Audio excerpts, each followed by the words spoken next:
Hey everyone, welcome to the Industry Show. I'm your host, Nitin Bajaj, and joining me today is Purnota Dutta Bahl.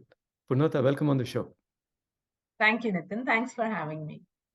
Pleasure is all ours. So let's start with who is Purnota? Well, I was thinking about that question, and what I'd like to tell you is I always define by myself or myself by who I am and not exactly my career and what I do. So, because I have played a lot of roles in life. So I like to define myself as a mother first and foremost. I have three beautiful girls. Um, I also love joining dots and solving big problems. I mean, that's my jam in life. And currently, I am the CEO of Cuddles Foundation. It's a foundation that provides nutrition to children battling cancer in the country. And while I was talking to my husband about this conversation, he reminded me to say that I am a wife as well. So he said, "Hey, you forgot. You're a wife sometimes." So yeah, that's what I am: a mother, a social entrepreneur currently who loves solving problems, and a wife and a daughter. Beautiful. Well, thank you so much for sharing that. And, I recently found out about Cuddles and was very moved with the work you and the team are doing. I'd love to hear and for you to share a little more about the foundation, but also the why behind it. You could have gone on and taken on many different careers, could have been a commercial entrepreneur, if you will, but why this and why do this now? Sure. So I'd like to take the first part first, Nitin, which is about what is Cuddles. So Cuddles Foundation, like I mentioned, is possibly a unique foundation in the world that focuses on providing nutrition to children who are battling cancer in India. A quick look at the statistics, which will put it all in perspective. In India, it's estimated that about 75,000 children get cancer every year. Out of this 75,000, only 25,000 reach the hospitals. We Wow. don't know what happens to the rest of the 50,000 kids. Of these 25%, we were losing 50% children because they were malnourished. Yes. Um, um, a, a quick data point is most kids get leukemia, and if you plug a malnourished child to chemotherapy, what happens is the chemotherapy, because it's so aggressive, acts as a toxin. So the kids get horrible side effects. We've lost some kids. So the Mhm. purpose of Cuddles Foundation is to make sure this 25%, if they've reached the hospital, there is no way they should drop out Mhm. just because they're malnourished, because the solution is so simple. And it's our goal that by 2025, we want to reach out to 80% children battling cancer in the country. So that's a bit about Cuddles Foundation, what we do. And your next question of uh, why you, why now? The quick answer to that is if not now, then when? Yeah. The what? And if not me, then who?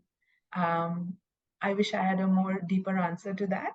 But on a macro level, my answer would be that currently in India, the time is conducive.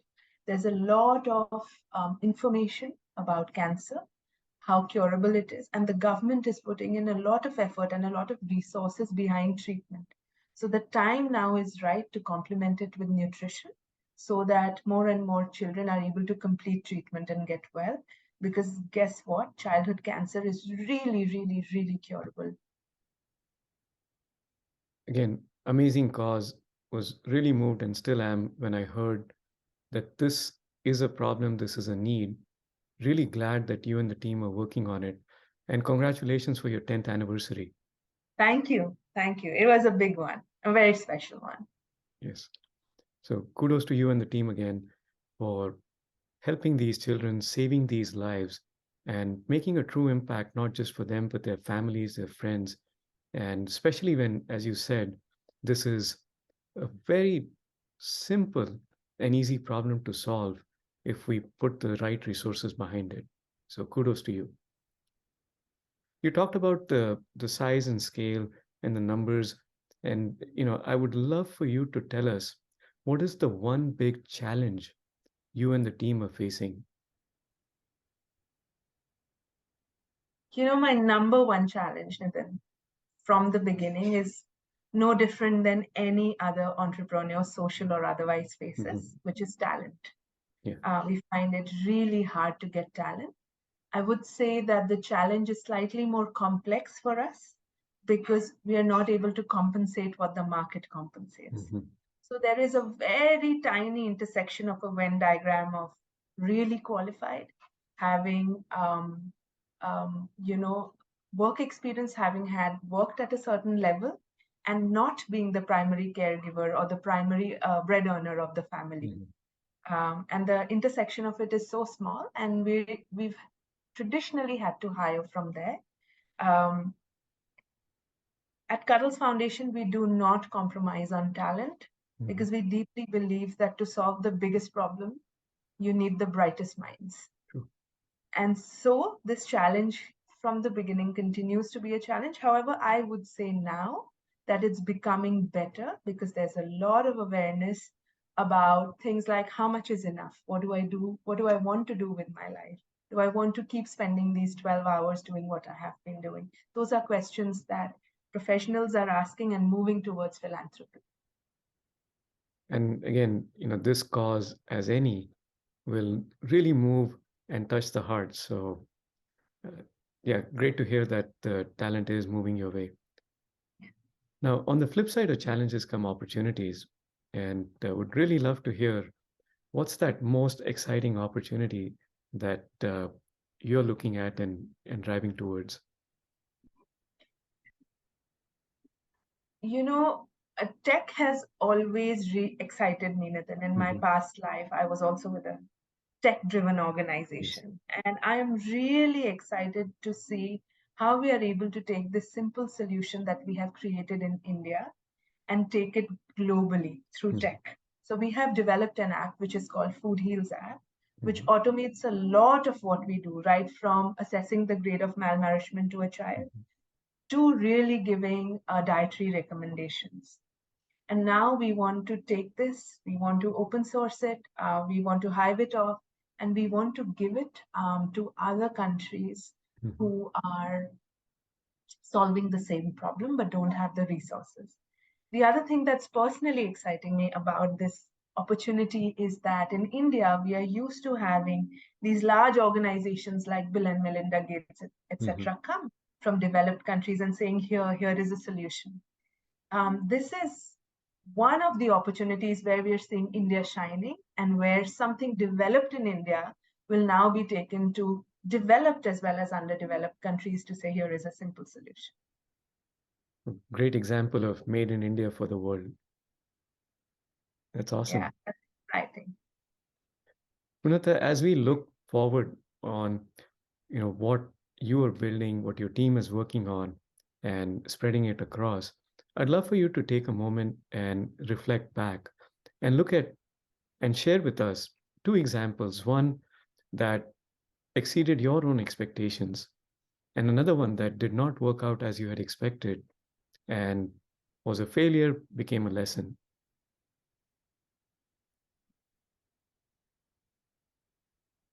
So I'll start with the good actually, because that is comes to me easily. And what as you see, I'm not a realist, Nitin. I am a optimist or more than Yes. optimist. Uh, what so what has really worked, what I'm really, really proud of, right, which exceeded my expectations, again goes back to the team. And that's the only credit I take, that I have been able to create. We have some of the best minds, gone to the best universities, Ivy League schools Mhm. internationally and in the country, having the best experiences, from eye bankers to researchers to doctors who've come together to solve the problem. I'm incredibly proud about the team that I have been able to put together. And because of this team, there have been things like the rate at which we've grown, the Mhm. transparency, the resources that we have been able to mobilize, the streamlining of ops. You look at the organization, and I look at it like a proud mom saying, that this is what I've been able to create, and really that's the only credit I take. And something that's not worked out,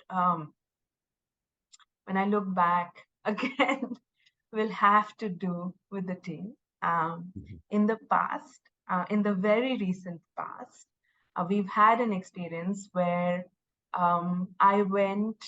I did not listen to my gut, Nitin. I always wait for the right person for the right position. Mhm. Here, I think we panicked a bit. We had been looking for someone really senior. We got someone who was perfect on paper, was not culturally aligned, Mhm. right? Despite me knowing that how important cultural alignment is, we brought Yeah. this person in. And then we had to exit this person, which was messy. It had the team morale went down. So really, it was universe's way of reminding me that there is a reason the system works, the system Yes. that we have internally created for Cuddles. To give you a quick example, we Mhm. waited for 2.5 hours, 2.5 years, I wish it was hours, 2.5 years to hire head of programs. We died those 2.5 years because the COO and me were doing a lot of programmatic stuff, but that was so worth the wait. And if you look at the head of programs now, boy, I mean, worked out. So yeah. Well, glad it was a lesson that now stays with the organization. And as you grow, right, that's one thing we learn is the more mistakes we make when we are younger, it pays off as long as the lessons stay. Well, thanks for being vulnerable. Thanks for being open and transparent about these lessons. These are not easy, especially when you're going through them. So really appreciate you being open and transparent about them. Thank Now, you. I'd like to transition us into my favorite part of the show, which we call the one line life lessons. Would love for you to share some of your life lessons with us. Yeah. Well, some I'll give you one lines, Nitin. Some might need explanations. You can ask me later if you Sure. don't understand, right? The first thing that helps me get through everything in life, I follow good thing, bad thing, who knows, right? Um, it comes from a Zen philosophy. Helps me get through everything. The other thing that I have learned while living through Cuddles is the only thing limiting us is us, or the only thing limiting me is me. It's just about knowing where you're going, where you want to go, and then it all works out.